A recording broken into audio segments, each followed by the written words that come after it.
Working across teams is tough, but Asana helps you handle it. That's because Asana is where humans and AI coordinate work together. AI can spot roadblocks and assign work in a snap, so everything and everyone stays on track. That's how work gets handled. That's Asana. Visit us at asana.com. That's ASANA.com. When you manage procurement for multiple facilities, every order matters. But when it's for a hospital system, they matter even more. Grainger gets it and knows there's no time for managing multiple suppliers and no room for shipping delays. That's why Grainger offers millions of products in fast, dependable delivery, so you can keep your facility stocked, safe, and running smoothly. Call 1-800-GRAINGER, click Grainger.com, or just stop by. Grainger, for the ones who get it done. Ladies and gentlemen, thank you for listening. Thank you for downloading. And thank you for subscribing to the latest edition of the 12 Kyle podcast. I am your boy, 12 Kyle. Man, check this out. On this episode, what I want to talk about is pod influence, like the podcast community as a whole, and more specifically, this podcast. At the time of this recording, many of you may not know this, but we are slowly but surely creeping up on my 10-year anniversary with this podcast, and then 2, my 700th episode. I said this before and I'll say it again. Like, I don't know that anybody sets out to podcast for 10 years or to have 700 episodes, but I'm slowly but surely getting closer and closer to that plateau. And I'm very thankful and very pleased. Again, it wasn't something that I set out to do. I was one of the few people who came to the podcast game in a different medium. My background was I had an internet radio show. It was called the 12 Radio Show that I did on Blog Talk Radio. And I did that for 5 years. It was a live show where you could call in every Wednesday night from 9 to 11. No commercial breaks. It was just me talking. If I didn't have on a guest, I talked for the entire 2 hours, and I took phone calls. And I did the 12 Radio Show for 5 straight years. Missed very few shows. And what happened was I got the idea because I started looking at my numbers, and I was like, okay, well, wait a minute. The first couple of years of the podcast, everybody was listening to it live. And then maybe the last year and a half or so, I noticed that a lot of people were listening, but they were listening, throughout the week. And I talked with the homie Eclectic, shout out to E. And he was like, man, you should just make this a podcast. Just make it a podcast. And, that way you can record whenever you want to record. You're not bound to a specific day. And, you can, have the freedom to record whenever you want. And they have the freedom to listen wherever they want. And he was right. And so I started in 2015, the 12 Kyle podcast. And it's been a blessing ever since. But like when I think back, I had only heard of a couple of podcasts. I think probably my biggest influence as far as podcasts was the Combat Jack show. Shout out to Reggie Osei, the late great Combat Jack. I can't even remember how or why I started listening to Combat Jack, but I would love to hear his episodes. And the thing that I tried to do with this podcast that I really saw with Combat Jack was able to bring the listener into the room. So while he may have been recording with someone in the room, he made it look and sound and feel like that they were there. And so like each episode that I listened to, the more and more I listened to him, the more and more it sounded like, we were in the same room. And I would find myself from time to time listening to the Combat Jack show, and I would be in the car and Combat Jack would be talking and I would be basically talking back to him, even though I never got the pleasure of meeting Combat Jack before he passed away. as many of you know, Combat Jack, passed away a few years ago to cancer. And, but yeah, his podcast definitely influenced this podcast. If there were no Combat Jack show, I could promise you there would have never been a 12 Kyle podcast. Never. Even having the success and the show with the 12 radio show, the 12 Kyle podcast would have never been established. Because like I said, I wasn't really listening to a lot of podcasts, and to be quite honest, there weren't really a lot of podcasts out back then. There was one or two here or there, but it really wasn't a lot. And I think the only other podcast that I listened to on a consistent basis was the podcast Serial, which was, that was more investigative, obviously about a crime story that happened. And I'm sure I don't have to explain what Serial is, but if you have not heard the Serial podcast, go back. That podcast blew me away. And I was hanging on every single word on every single episode because it was real life consequences about a murder that happened and the circumstances around it and the ex-boyfriend and just everything that surrounded it. So that had me locked in.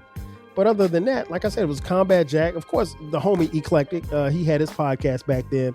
And so I would listen to his podcast. But other than that, it was just pretty much him and Combat Jack. And the thing that I wanted to take from the Combat Jack show was to make people feel like when they listened to the 12 Kyle podcast, that they were in the room with me or in the car with me or, going for a walk.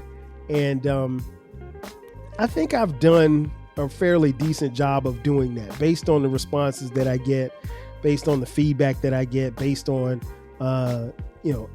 everything in between.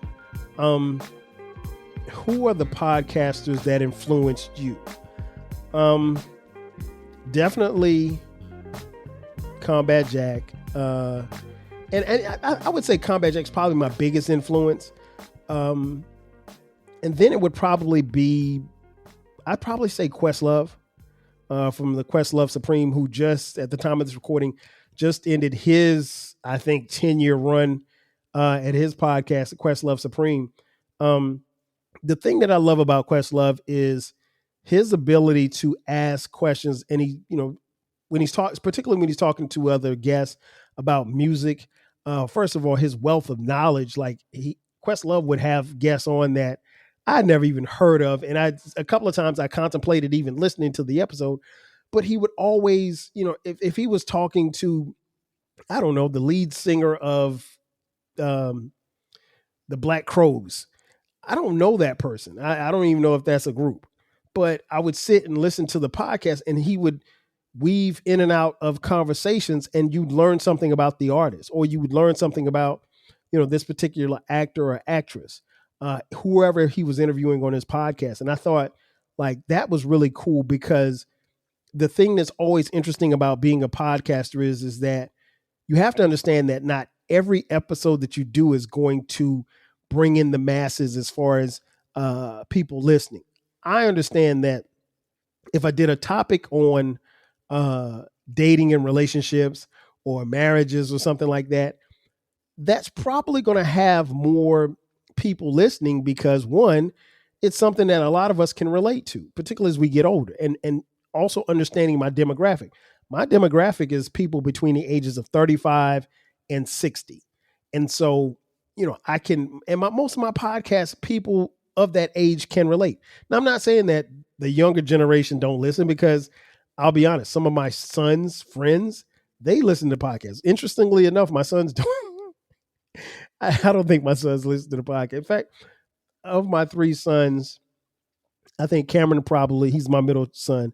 He probably listens more than his older brother and his younger brother. But they do, they do have friends that actually listen to the podcast. In fact, Cameron has two friends that have asked to come on the podcast. So, and I told him, I said, hey, we could do something. But yeah, I want to make it to where, one, it fits the audience. And I think the thing that Questlove does is he makes his podcast and the conversations very intriguing to people who may or may not know anything about the particular guest that he has. Now, if he's interviewing, like, I'll give you an example. Like he interviewed Biz Markie. I mean, that was a dope interview. One, because Biz Markie, rest in peace, is a great storyteller. So Biz had great stories. But on the flip side, you know, he knew what to ask, and he wasn't asking like, I hate when I see artists or actors or people in entertainment or whatever on a podcast, and they get asked these cookie cutter questions like, hey, well, where were you born? Where did you go? I mean, come on, man. Ask some serious questions. It doesn't necessarily have to be serious, but ask some really good questions. Ask questions that you think the average fan would want to know. I mean, I could Google where you went to high school at. Yeah, Questlove is definitely an influence. My other influence, I would say, podcast wise, would be Bomani Jones from The Right Time with Bomani Jones. Bomani and I go way back. Now, when I say I go back with him, I'm not like his friend or his boy or anything like that. But he's been able to cultivate sports in a way and tell sports in a way that very few people can, and be relatable. And he's not going to overload you with stats or anything like that, but he speaks in very common sense. And I think that's one of the things that I wanted to do in this podcast as well, is to speak in common sense to where, and I say this proudly, that my episodes of the 12 Kyle podcast and subsequently the Rap Soul podcast are like potato chips. You know, once you get one, you'll want another one. And so, like, I don't think that if you're really, really listening to this podcast, I don't think you can listen to one episode and just be like, oh yeah, he's all right. I'm not on that time. I think I know I'm a good podcaster. I know that I have two really, really dope podcasts that I stand by. And I'm not just saying that just because I'm a confident person. I'm being honest. I have two of the best podcasts out, And, you know, the thing that I tell people, and I mentioned it on the Rap Soul podcast, it's the best music podcast that you've never heard, you know, because it truly is. And I'm unbiased, in spite of what my homeboy King Germ says, who says I have a West Coast bias. Listen, I have an appreciation for all kind of music, but that's another story for another day. Shout out to King Germ from Pod and Saved Our Marriage. But yeah, I would say that those three, Combat Jack, Questlove, and Bomani Jones, are probably my biggest podcast influences. Like I said, Bomani makes sports very relatable, and he also touches a little bit on music as well, but he makes it very relatable. He's someone who is very, very smart, but he doesn't come off as a know-it-all. And I think that's very important as well, because when people find out that he has like 2 degrees or something like that, and, you know, his parents were professors and stuff, and he has a very high IQ, honestly, you don't see that a lot in sports. So some people probably tune in thinking like he's going to be one way, but he's another way. I'd like to meet him because, like I said, I've been rocking with him and his podcast.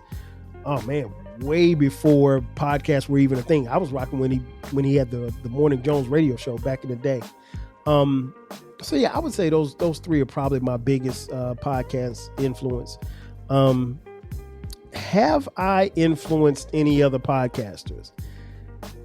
Honestly, that's not really a question I can answer. Hello, everyone. I'm Sergeant Major of the Army retired Dan Daly. And I'm Lieutenant General retired Leslie C. Smith. And we're the hosts of Army Matters. We bring you stories from the battlefields to the barracks to the boardrooms. We have stories of bravery, of leadership, friendship, family. Stories of how I kept Dan Daly out of trouble for all those years in the Pentagon. Follow or subscribe to Army Matters in your podcast app right now.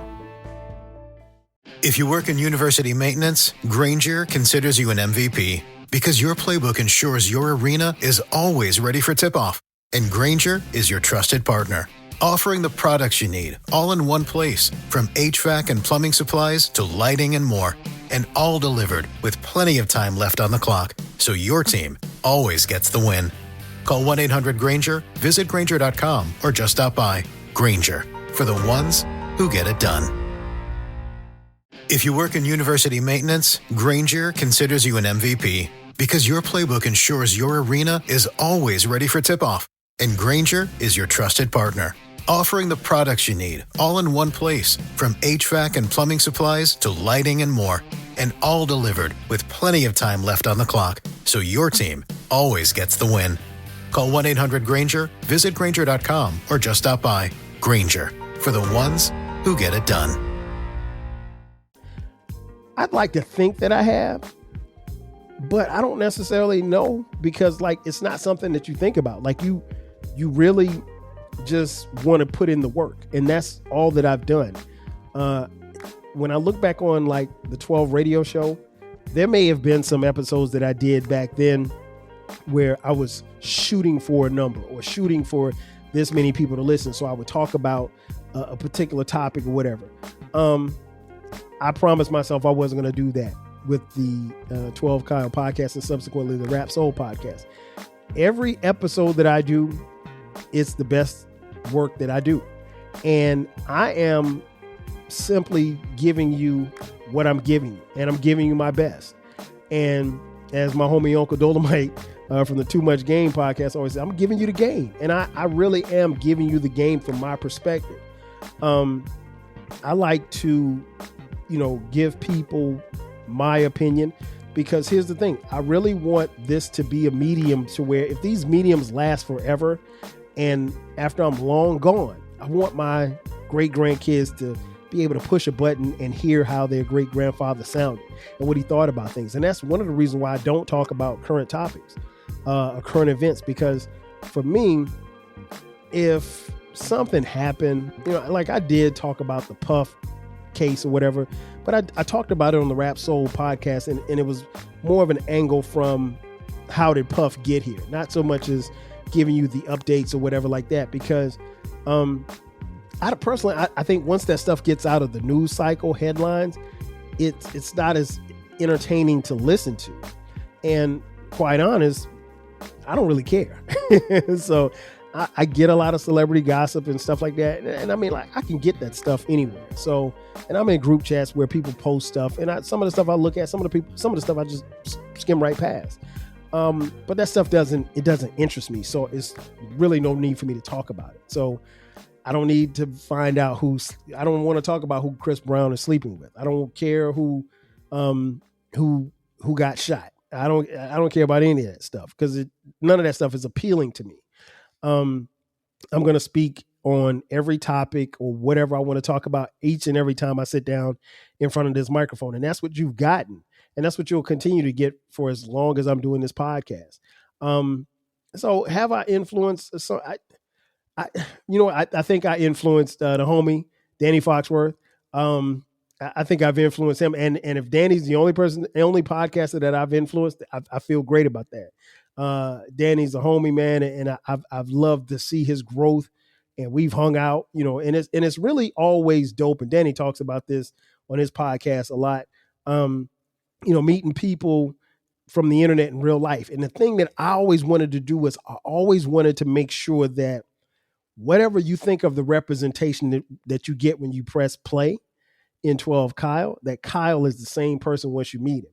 And I've been fortunate enough to meet some of the people who listen to this podcast. I've been even more fortunate enough to meet some of my fellow people who do podcasts as well that I consider to be friends. And I don't throw that word around a lot, but when you got a homie like Baylor, who the first time I met him, the man was like on one side of LA and he drove all the way downtown just to see me, give me a pound and chop it up with me for about 15 minutes before I went into the Laker game at the Staples Center. I mean, you don't get that. Cause trust me, I had Baylor come to Atlanta, like I'd gone to LA.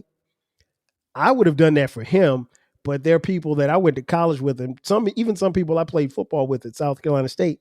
I'm not driving all the way downtown just to go see you and dap you up and talk 15 minutes. No, I'm not. I'll send you a text. But that's what happens when you develop these friendships. So yeah, I think it's been like that. So I've been very fortunate enough, but I've always wanted to make sure that 12 Kyle and Kyle are the same person that you meet. Because trust me, when I turn this microphone off, I'm the same guy.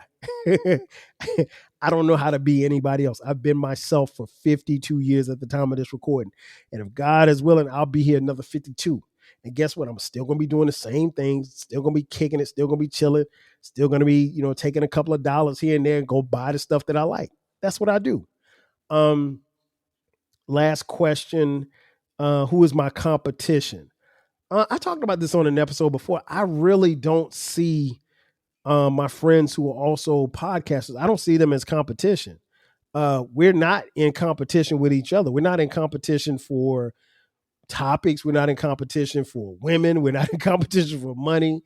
Everybody has their own niche, and I respect it and love it, really. If you follow me on social media, if you see me tweeting, because I don't get on Twitter that much, but if you see me tweeting about listening to a particular episode, those are people I rock with. Those are literally like my friends. And so I'm going to broadcast and promote my friends' podcasts, especially when I'm listening, because that's the least that I can do. I want to be able to share with my social media about the people who I'm listening to. And here's the thing, you never know when you share somebody's episode who may see it, and then they may say, oh, well, let me click on this link. So they click on the link, and next thing you know, they're listening. I think that's very key. I'm very happy that they do the same for me, but I don't do it for that. But no, I don't think I'm in competition with Baylor or Eclectic or King Germ, Pod and Saved Our Marriage. I don't think I'm in any competition with any of them. I think, Uncle Dolomite, I think we all have our own lane. And I think we do a really good job of running in our own lane. Now, I will say this much. While I don't think, Danny Foxworth's podcast or Britt Renee, I could talk about this all day, or J Boog, shout out to J Boog, whatever the name of her podcast is, whenever she comes back, Jay's Quick 3, I know what it is.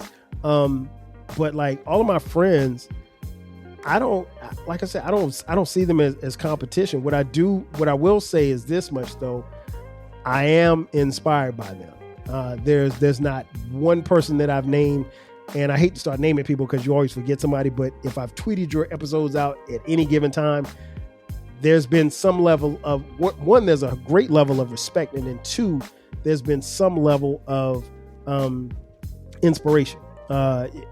There's a lot of times where I will hear episodes and I'll be like, damn, I wish I'd have done that episode. Or damn, I wish we'd recorded that together.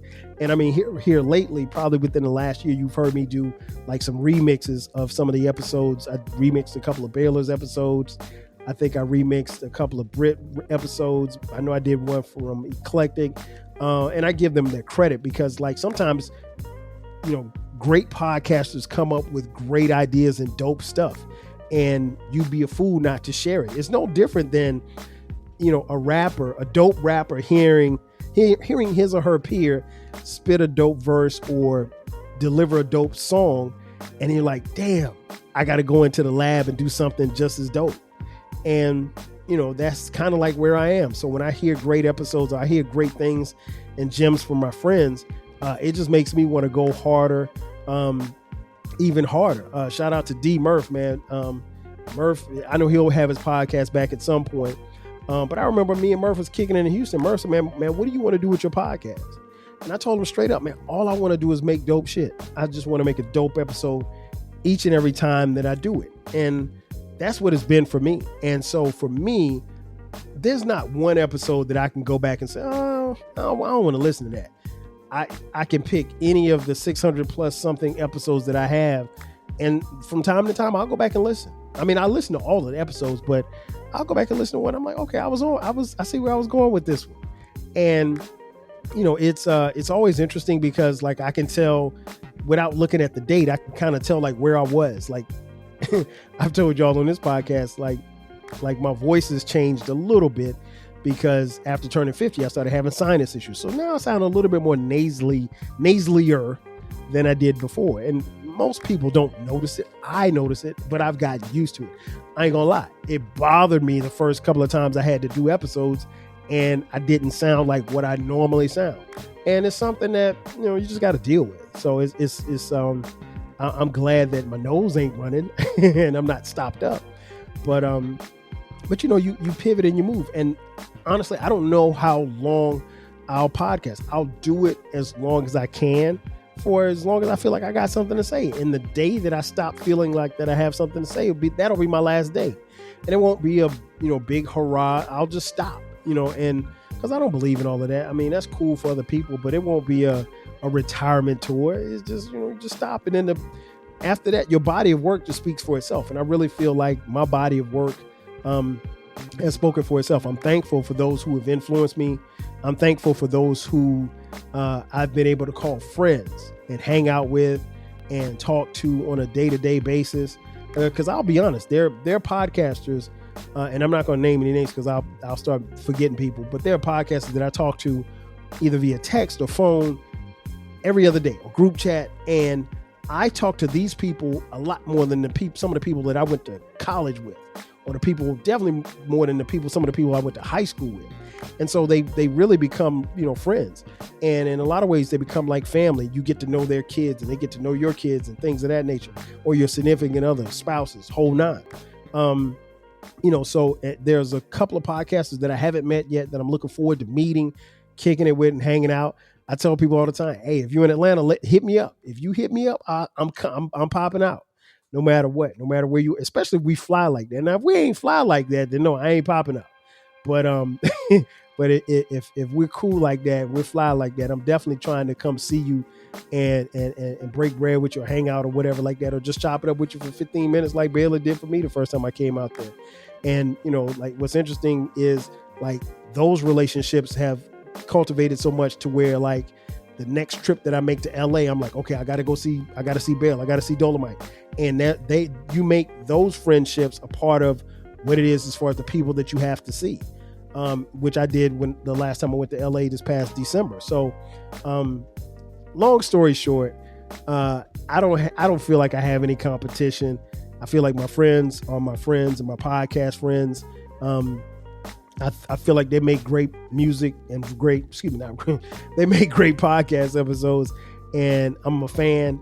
And I don't think I'm going out on a limb by saying that they're fans of mine.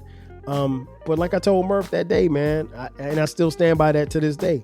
I just want to do dope shit, and I want to keep delivering dope shit, because each episode, while it's being consumed by a lot of people, every single episode is for me. It's named after me, and that's what it's going to be. And the day that I start making episodes for other people, that'll be close to the day that I quit. But up until then, you're going to keep getting dope shit. But I had to come on here and talk about some of my influences. Ladies and gentlemen, that's going to do it for me. Thanks again for checking out this edition of the 12 Kyle podcast. Be sure to subscribe to the podcast. We drop new episodes every Thursday and every Sunday. If you'd like to contribute to the podcast financially, hit us up. Cash App. $TWELVEKYLE. Also, we have merch. Click the link in the description box. That way you can buy 12 Kyle Podcast t-shirts, hoodies, as well as coffee mugs. We got it for the low. Ladies and gentlemen, that's going to do it for me. I am your boy 12 Kyle. I'll catch you guys next time. 5,000. Cheer. Working across teams is tough, but Asana helps you handle it. That's because Asana is where humans and AI coordinate work together. AI can spot roadblocks and assign work in a snap, so everything and everyone stays on track. That's how work gets handled. That's Asana. Visit us at asana.com. That's ASANA.com. When you manage procurement for multiple facilities, every order matters. But when it's for a hospital system, they matter even more. Grainger gets it and knows there's no time for managing multiple suppliers and no room for shipping delays. That's why Grainger offers millions of products in fast, dependable delivery, so you can keep your facility stocked, safe, and running smoothly. Call 1-800-GRAINGER, click Grainger.com, or just stop by. Grainger, for the ones who get it done.